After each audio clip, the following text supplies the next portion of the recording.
Bom dia, irmãos queridos, neste domingo, dia 9 de junho. Bom dia, queridos irmãos e irmãs. Vamos hoje meditar o Evangelho de São Marcos, capítulo 3, versículos de 20 a 35. Quem faz a vontade de Deus, esse é o meu irmão, minha irmã, minha mãe. A palavra desse domingo nos explica que o pecado tem suas raízes na desobediência à vontade de Deus. O pecado original começou fechando os ouvidos a Deus e abrindo-os à serpente, que convencem o homem a virar as costas à vontade de Deus. No Evangelho, Jesus explica que aquele que renuncia ao pecado, renuncia à sua própria vontade e se consagra à vontade de Deus. Logo se torna íntimo de Deus, volta ao paraíso terrestre, ou melhor, entra no paraíso celeste, se torna uma só coisa com Deus. O Senhor esteja convosco. Ele está no meio de nós. Proclamação do Evangelho de Jesus Cristo segundo Marcos. Glória a vós, Senhor. Naquele tempo, Jesus voltou para casa com os seus discípulos, e de novo se reuniu tanta gente que eles nem sequer podiam comer. Quando souberam disso, os parentes de Jesus saíram para agarrá-lo, porque diziam que estava fora de si.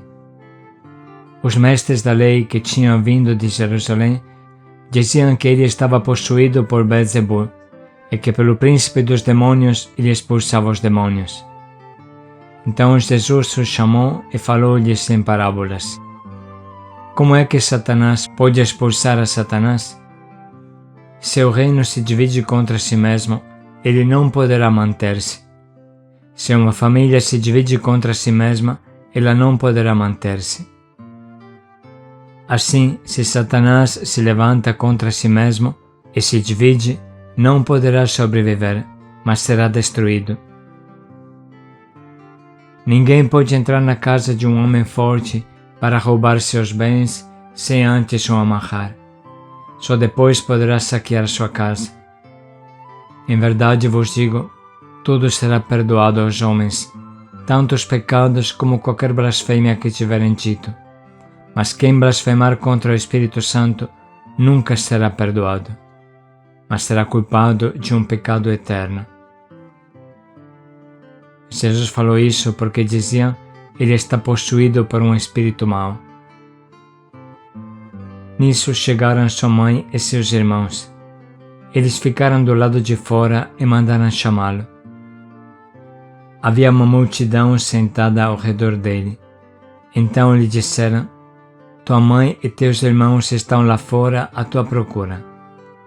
Ele respondeu: quem é minha mãe e quem são os meus irmãos? E olhando para os que estavam sentados ao seu redor, disse: aqui estão minha mãe e meus irmãos. Quem faça a vontade de Deus, este é meu irmão, minha irmã e minha mãe. Palavra da salvação. Glória a vós, Senhor.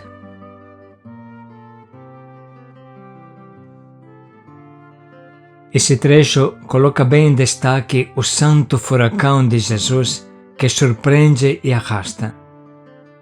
Os parentes dele estavam acostumados a vê-lo como carpinteiro, filho de José carpinteiro. Como é que agora de repente quer ser um pregador? Ele que nem sacerdote é. Os parentes de Jesus saíram para agarrá-lo porque diziam: ele está louco, teve um surto. Tudo isso nos dá a ideia de quanto humano era Jesus e de como era difícil para aqueles que o tinham visto crescer, como era difícil para eles enxergá-lo como filho de Deus, como Deus, segundo a sua natureza divina. Mas a eles e a todos, Jesus pede um salto. Precisa entrar na lógica de Deus, precisa entrar nos vínculos de Deus, entrar na família de Deus.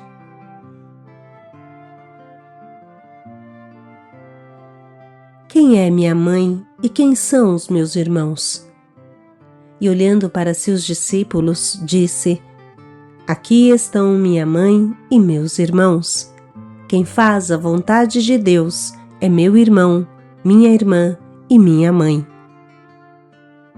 Essa frase só pode ser loucura para quem olha Jesus como um carpinteiro de uma aldeia perdida, mas para quem entende profundamente suas palavras, para quem abraça a lógica de Jesus, essas palavras são uma porta aberta para o paraíso, para a intimidade com Deus.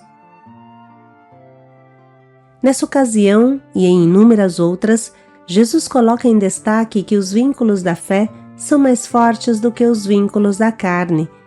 E se também a carne não se torna fé, se esvai, se anula. Vale, portanto, a pena nos perguntar, por que Jesus disse: quem faz a vontade de Deus é meu irmão, minha irmã, minha mãe? O que ele queria dizer com isso? Precisa lembrar que o pecado entrou no mundo por causa de uma desobediência. Eva e Adão comeram o fruto proibido, como lemos na primeira leitura. O que é uma desobediência? É fazer as nossas vontades, virando as costas à vontade do nosso Deus, do nosso Pai que nos criou e tanto nos ama. Precisa entender bem isso. Não se trata de especular que fruto Eva comeu ou que tipo de pecado ela fez que tanto o mundo estragou, mas se trata de entender bem que o fundamento de tudo consistiu em virar as costas àquele que tanto os amava, Deus. A desobediência chega a ser ilógica, como demonstram os fariseus e os mestres da lei que acusam Jesus de ser um demônio, enquanto expulsa demônios. Nem o raciocínio humano conseguia mais fazer. O ódio cego e motivado contra Jesus os tornava ilógicos. Sempre isso acontece. É inútil procurar a lógica do mal, diz Papa Bento XVI. Ele que foi ilógico desde a fundação do mundo. A desobediência é um pecado de traição. Traição do amor, traição da aliança, traição da comunhão, que procura justificativas esfarrapadas e absurdas. Existem somente dois caminhos: o abraçar a vontade de Deus, tornar-se um só coração, uma só alma com Deus, ou rejeitar a Deus, indo contra a nossa própria consciência que grita dentro de nós: aceita Deus, acolhe Deus, Ele te fez. Esse é o terrível pecado contra o Espírito Santo. Ele grita dentro da nossa consciência o que está certo fazer. E nós, será que estamos dispostos a ouvir a nossa consciência? Quem fecha as portas para Deus as fecha também para a sua própria inteligência, mata a sua consciência, sufoca o grito que sai de dentro dele.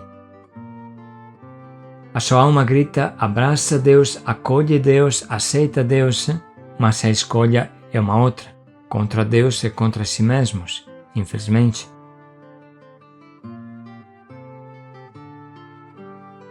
Repetimos, uma característica fundamental do amor é criar um só coração e uma só alma entre duas pessoas. O amor tem o poder de tornar um até o pensamento, os desejos. Se duas pessoas se amam de verdade, uma quer fazer a vontade da outra, mas a partir do momento que cada um faz o que quer, não existe mais espaço para o amor. O distanciar-se das vontades coincide com o distanciar-se dos corações, como o esfriar-se do amor. Pense bem se não é assim. Quem ama se sacrifica pela pessoa amada, e o que temos de mais precioso para sacrificar, senão a nossa liberdade, as nossas vontades?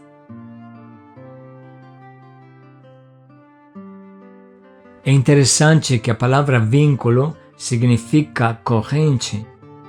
E quando duas pessoas se amam de verdade, cria entre elas um vínculo, ou seja, se acorrentam uma à outra. É uma corrente livremente assumida, mas sempre uma corrente. Sem esta corrente não existe amor.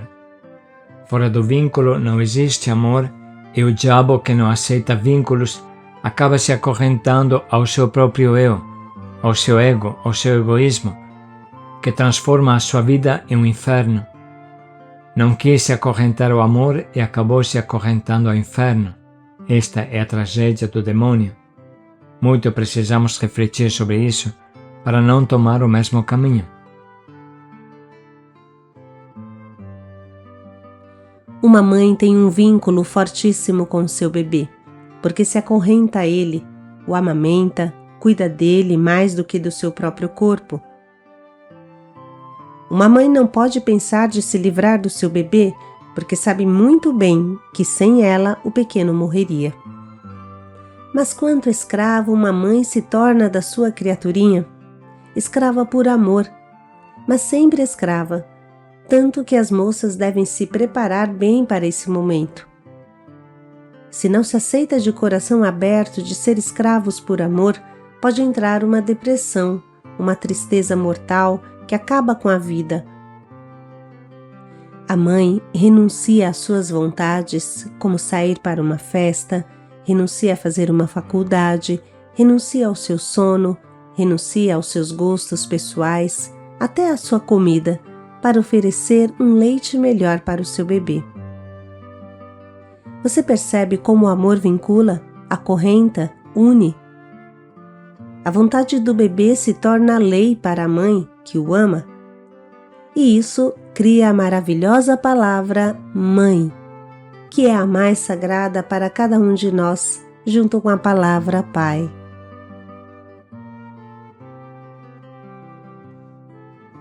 O mesmo acontece para quem ama Deus. Nada lhe interessa mais do que fazer Deus feliz. A sua vida se torna uma oferenda constante para o seu amado Senhor. A quem ama a Deus, nada mais lhe interessa do que a palavra de Deus, do que a vontade de Deus. Ele sabe muito bem que fazer a vontade de Deus nos torna um com Deus, nos torna íntimos de Deus, familiares de Deus. Quando uma pessoa quer fazer a experiência de Deus, deve se dispor a fazer a sua vontade, a começar pelas mínimas coisas, se perguntando o que Jesus faria se estivesse aqui agora no meu lugar. Isso vale para as pequenas e também para as grandes vontades de Deus, que são as vocações da vida, as escolhas da vida. Quem é minha mãe e quem são os meus irmãos? Quem faz a vontade de Deus, este é meu irmão, minha irmã e minha mãe. Com essa atitude, vamos ouvir de novo o final do Evangelho de hoje, escutando bem o que Jesus fala, porque a escuta é o primeiro passo da obediência.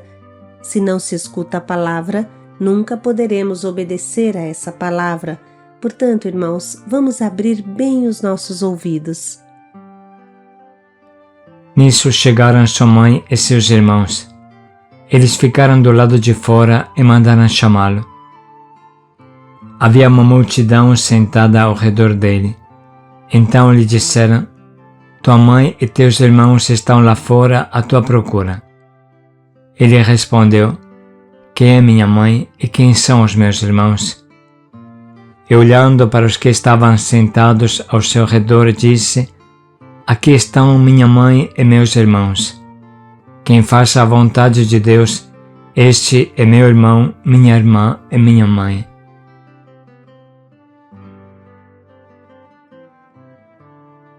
Vamos agora sublinhar e anotar as frases que mais nos tocam e provocam.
Podemos nesse momento escolher o nosso propósito, que nos ajudará a ser um outro pequeno Jesus hoje, a fazer o que Jesus faria se estivesse no nosso lugar.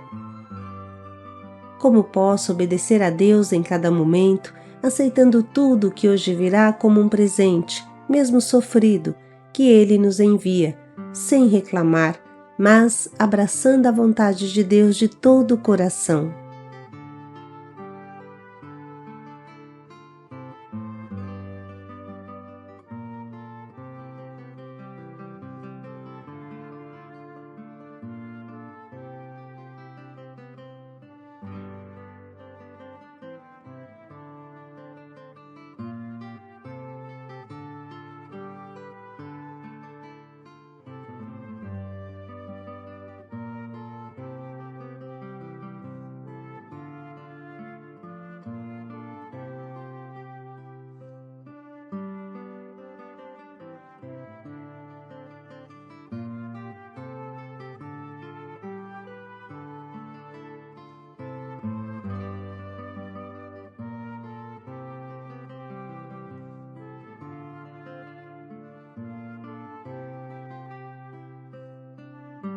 Vamos refletir mais um pouco em como podemos colocar em prática o quanto nos propomos.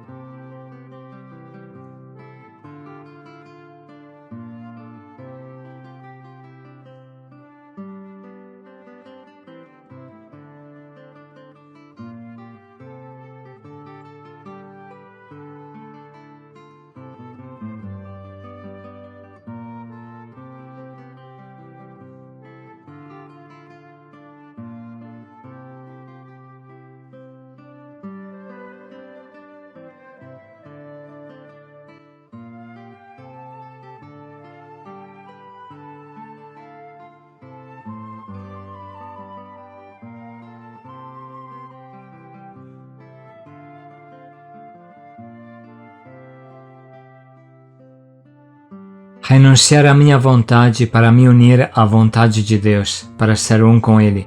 Paz e alegria a todos.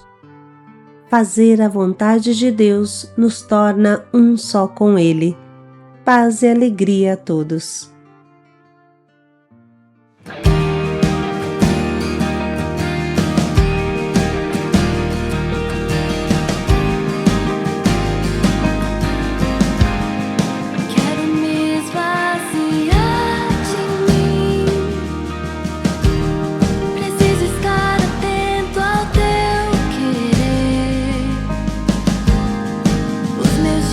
Sejam pra te amar.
Faça o que quiser de mim.